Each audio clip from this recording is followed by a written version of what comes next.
사도 바울은 예수 그리스도의 마음을 품고 살아가는 성도들이 그리스도께서 이 땅에 오신 목적을 올바르게 깨닫고 항상 말씀에 순종하여서 두렵고 떨림으로 하나님의 구원에 참여하라라고 권면하고 있습니다. 특별히 바울은 우리 안에 행하시는 하나님의 뜻을 따라 성도들이 이 땅을 살아가면서 원망이나 시기를 버리고 하나님의 나라를 향하여 달려가기를 간절히 소망하고 있습니다.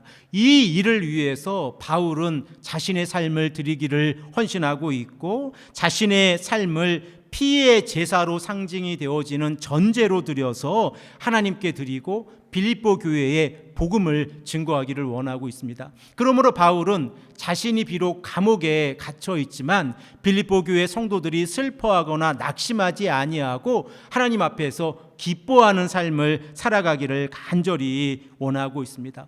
오늘 본문의 말씀을 보면 바울이 로마에서 가택 연금으로 구금이 되어져 있는 상황 가운데에서 빌립보 교회의 소식을 듣고 그 빌립보 교회에 디모데를 보내기를 원하는 이 말씀이 기록이 되어져 있고, 또한 빌립보 교회가 바울이 로마에 이 가택 연금으로 갇혀 있을 때에 자신을 돕기 위해서 에바브로디도를 이 로마에 보냈는데 이 에바브로디도가 질병 가운데에서 회복이 되어졌고 그를 다시 빌립보 교회에 보내려고 하는 이 내용이 기록이 되어져 있습니다. 그러면 우리들은 한 가지 질문을 던지게 되어집니다. 우리가 빌립보서 1장 1절의 말씀에서 2장 18절의 말씀을 통하여 바울이 빌립보 교회에 전하는 메시지가 무엇인가를 잘 알고 있습니다. 그리고 3장 1절의 말씀을 보면 이제 끝으로라고 하는 이 부사를 바울이 기록을 하면서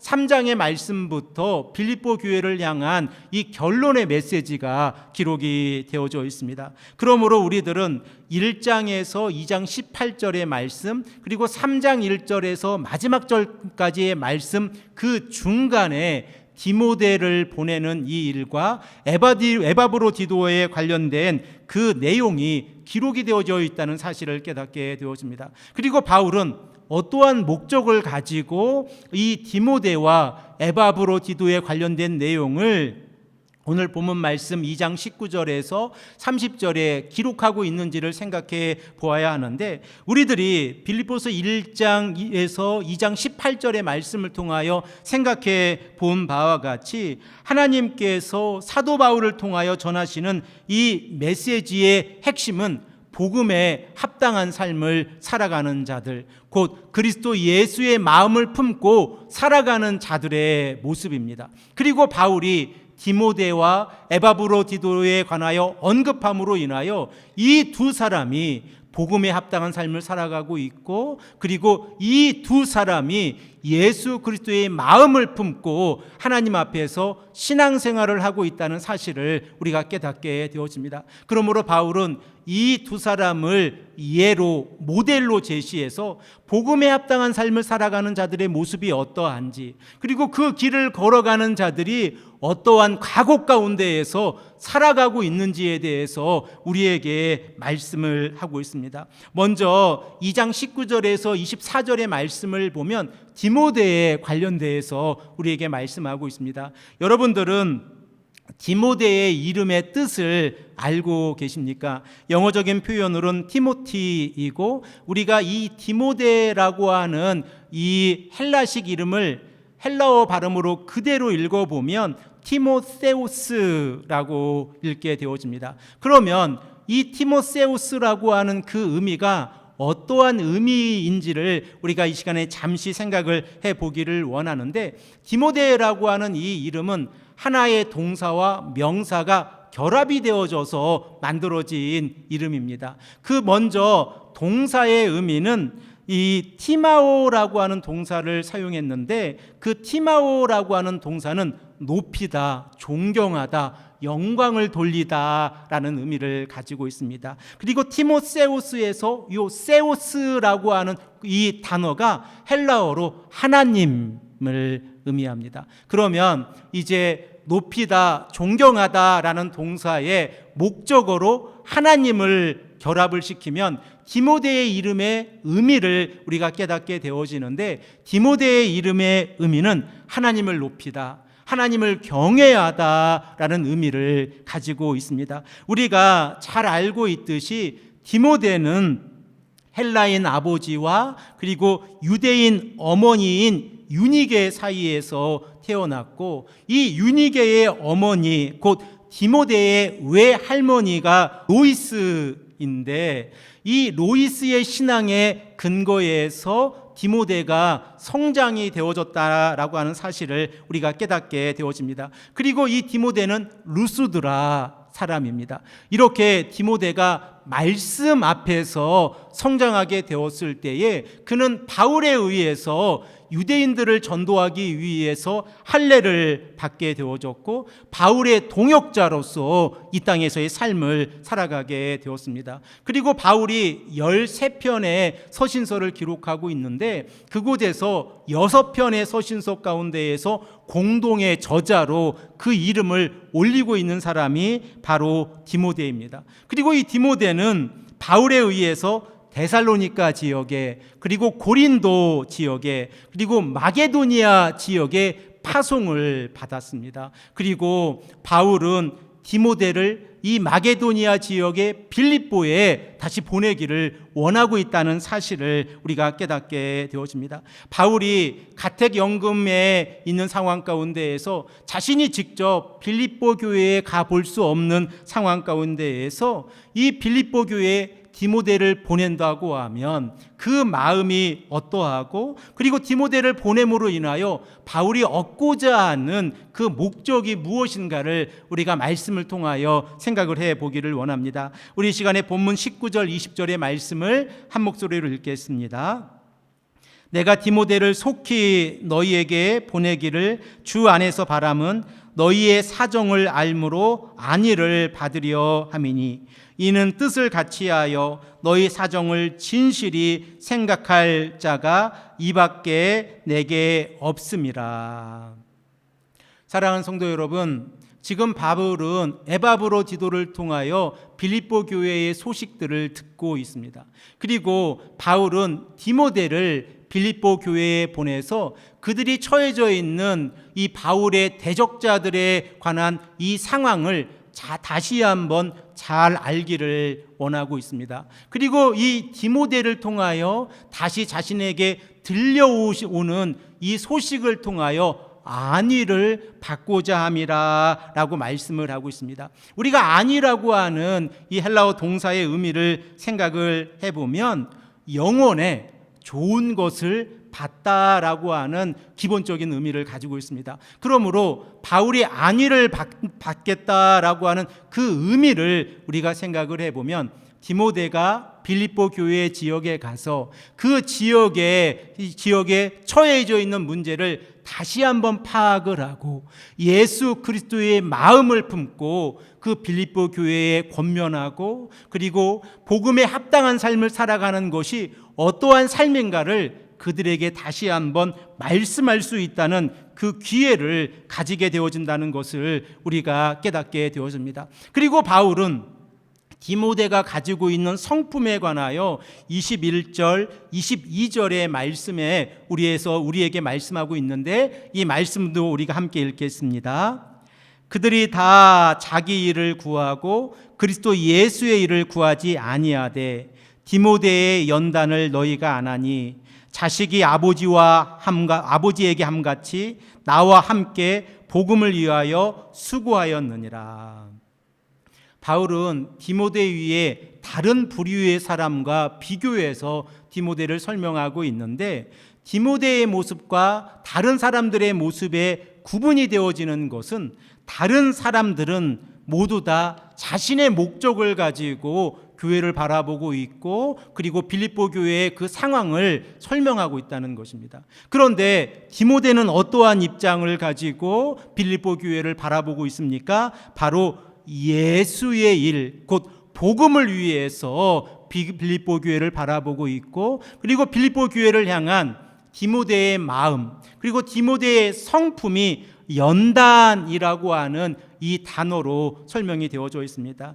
우리 헬라어 성경에서는 도키메라고 하는 이 단어를 대부분 연단이라고 번역을 하고 있는데, 이 연단이라고 번역이 되어져 있는 헬라어 명사가 가지고 있는 그 의미는 환난 가운데에서 인내를 하게 되어졌을 때에 그 인내의 과정을 통하여 얻어지는 성품을 의미합니다. 그러므로 연단이라고 하는 것은 어려움을 디모데가 많이 경험하게 되어졌는데, 그 어려움 가운데에서 복음에 합당한 삶을 살아가기 위해서, 예수 그리스도의 복음에 합당한 일을 행하기 위해서 디모데가 여러 어려움을 경험하게 되어졌지만, 그가 그 어려움 가운데에서 세상을 선택하지 아니하고 하나님을 선택했을 때에 그의 성품에서 나오는 그 인품, 성품을 바울이 잘 알고 있다라고 설명을 하고 있는 것입니다. 그러므로 디모데는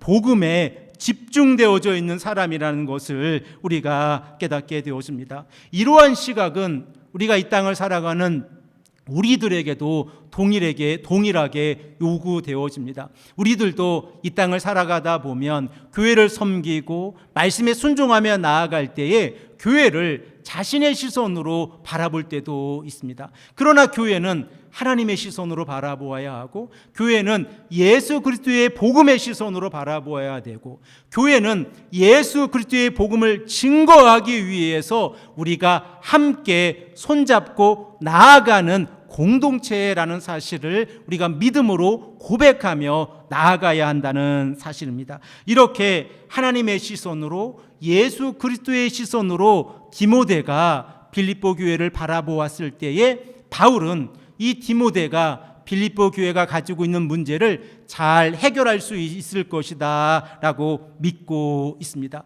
그리고 우리들의 믿음의 공동체 또한 우리가 예수 그리스도의 시선으로 바라볼 때에 디모데가 복음을 위해서 자신의 모습 가운데에서 수고하여서 예수 그리스도의 종이 되어진 것처럼, 우리들도 복음을 위해서 우리가 헌신하고 수고하는 모습으로 나아갈 때에 복음의 종이 되어져서 하나님께 한 걸음 더 나아갈 수 있습니다. 본문 22절의 말씀에 사도 바울이 디모데를 향하여 그는 나와 함께 복음을 위하여 수고하였느니라 라고 말씀했을 때에 이 수고하다라고 하는 동사가 종의 모습으로 섬겼다라는 의미입니다.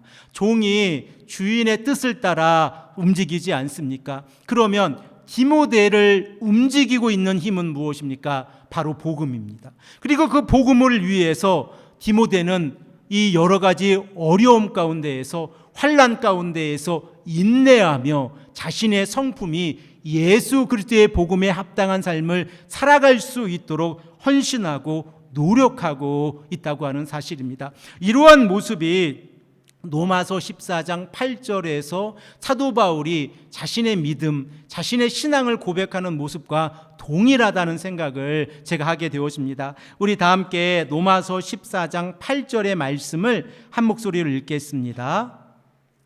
우리가 살아도 주를 위하여 살고 죽어도 주를 위하여 죽나니 그러므로 사나 죽으나 우리가 주의 것이로다. 아멘.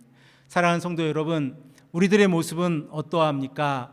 우리들은 복음을 위해서 살아가고 있고, 우리들은 사나 죽으나 하나님의 말씀을 붙잡고 살아가고 계십니까? 우리가 이 땅을 살아가면서 하나님의 자녀가 되어진다고 하는 것은 예수 그리스도의 복음을 믿음으로 성령의 인치심을 받고 성령과 동행하는 삶을 살아가는 자들임을 우리가 믿음으로 고백하게 되어집니다. 그러므로 우리가 성령 안에 살아가고 있다고 하면 우리들의 삶의 목적은 사나 죽으나 오직 예수 그리스도를 위해서 내가 살아가겠다, 복음을 위해서 헌신하며 살아가겠다라고 하는 이러한 마음의 자세를 가지고 이 땅에서 살아가야 한다는 사실을 우리가 다시 한번 믿음으로 고백하게 되었습니다. 그래서 바울은 오늘 본문 말씀 23절, 24절의 말씀을 통하여 디모데를 빌립보 교회에 보내서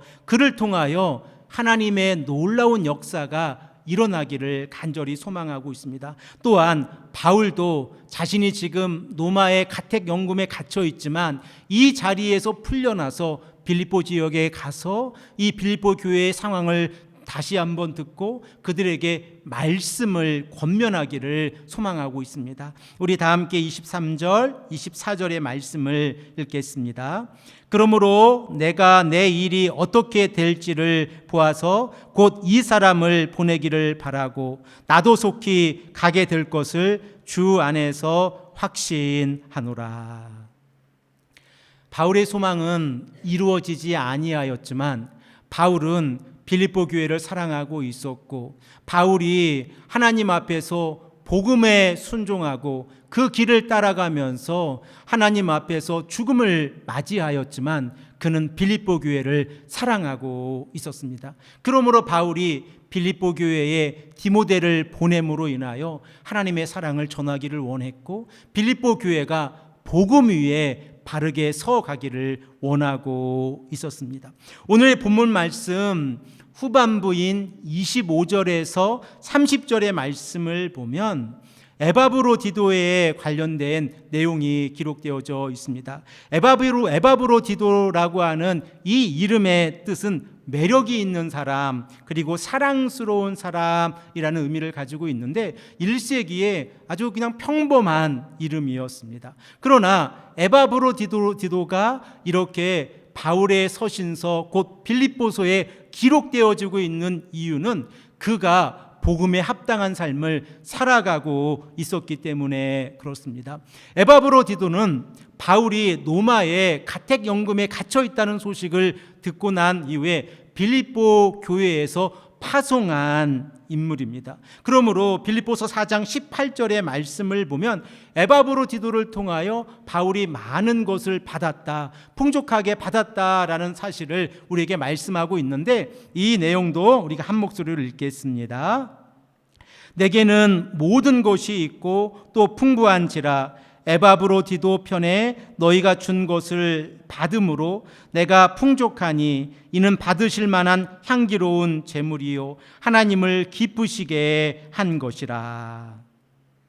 바울이 이렇게 로마의 이 가택연금에 갇혀 있는 상황 가운데에서도 빌립보 교회가 연보를 통해서 에바브로디도의 편에 이 바울을 섬기고 있었다고 하는 사실을 우리가 깨닫게 되어집니다. 에바브로디도가 빌립보에서 로마까지 온 길을 생각해 보면 그 길은 쉬운 길이 아닙니다. 당시의 교통편이라고 하는 것이 특별히 없지 않습니까? 그러므로 이 에바브로디도는 빌립보에서 로마까지 걸어서 왔을 것입니다. 대략적으로 빌립보에서 로마까지 걸어온다고 하면 1800km 정도 될 것이라고 학자들이 추측을 하고 있고 건강한 남자가 열심히 걸으면 40일 전후로 해서 이 빌립보에서 로마에 도착할 것이다 라고 추측을 합니다. 그러면 이 에바브로디도가 빌립보에서 로마에 도착했을 때에 그는 그의 건강의 상태는 그렇게 좋지 않았을 것입니다. 그래서 오늘 본문 말씀 30절의 말씀을 보면 에바브로디도가 죽음을 각오하고 자신의 몸을 헌신하고 있다는 사실을 우리가 깨닫게 되어집니다. 우리 다 함께 본문 30절의 말씀을 읽겠습니다. 그가 그리스도의 일을 위하여 죽기에 이르러도 자기 목숨을 돌보지 아니한 것은 나를 섬기는 너희의 일에 부족함을 채우려 함이라.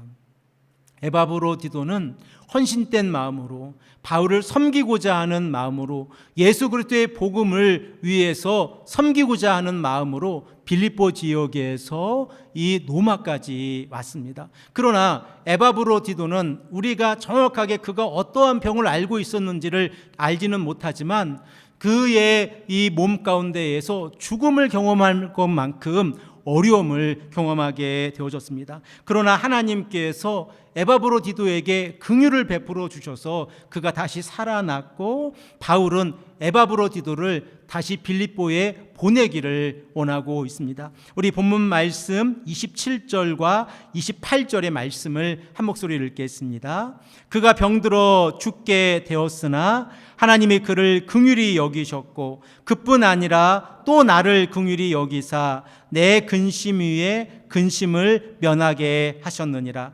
그러므로 내가 더욱 급히 그를 보낸 것은 너희로 그를 다시 보고 기뻐하게 하며 내 근심도 덜려 함이니라. 이렇게 에바브로디도가 이 병중에 있었을 때에 하나님의 긍휼하심 가운데에서 에바브로디도가 회복이 되어졌을 때에 바울은 로마에서 빌립보에 다시 보내기를 원하고 있습니다. 그리고 25절의 말씀을 보면 바울은 에바브로디도를 나의 형제이다, 그리고 나와 함께 수고하는 자다, 나와 함께 군사된 자다, 그리고 또한 빌립보 교회가 보낸 사자이다 라고 표현을 하고 있습니다. 에바브로디도는 복음 앞에서 자신의 목숨을 내어놓고 헌신하는 모습을 보여주고 있습니다. 그래서 29절의 말씀에 에바브로디도가 빌립보 지역에 도착하게 되어지면 그 에바브로디도를 존귀하게 여겨라 라고 바울이 권면을 하고 있습니다. 사랑하는 성도 여러분, 오늘 우리들은 디모데와 에바브로디도를 생각해 보았습니다. 이 두 인물의 공통점이 무엇이라고 여러분들은 생각하십니까? 저는 이 두 인물의 공통점이 복음을 위해서 헌신된 사람이라고 생각을 합니다. 이 두 인물은 복음 앞에서 자신의 목숨을 내어놓은 자들입니다. 그리고 복음을 위해서 하나님 앞에 한 걸음 한 걸음 나아갈 때에 두려움을 이겨내고 말씀에 순종하고 그들의 마음 가운데에서 복음에 합당한 삶, 예수 그리스도의 마음을 품고 살아가는 삶이 어떠한 삶인가를 성도들에게 보여주었습니다. 그러므로 이 두 인물에게 있어서 고통은 두려움의 대상이 되지 아니하였고, 고통 가운데에서 인내하게 되어졌을 때에 이 두 인물 디모데와 에바브로디도는 하나님께서 허락해 주시는 거룩한 성품으로 다시 태어나게 되어졌습니다. 그리고 복음을 위해서 한 걸음 한 걸음 더 나아가게 되어졌다는 사실을 우리가 깨닫게 되어집니다. 우리들도 이러한 모습을 본받기를 소망합니다. 우리가 말씀 앞에 나아갈 때에 하나님 앞에 나아가는 바로 그 순간까지 우리가 하나님 앞에서 헌신된 삶을 살아가기를 원합니다. 그리고 우리들의 헌신이 복음을 증거하고 말씀에 순종하고 그리고 그 말씀대로 살아가는 삶이라고 하면 하나님께서 우리들을 거룩한 자들로, 하나님의 거룩한 성도로, 하나님의 자녀들로 선택해 주시고 하나님의 나라를 상속받을 수 있는 상속자의 복을 허락해 주심을 우리가 믿음으로 고백하고, 이번 한 주간에도 말씀 가운데 살아가시는 귀하고 복된 성도님들이 되시기를 간절히 축복합니다. 함께 기도드리겠습니다.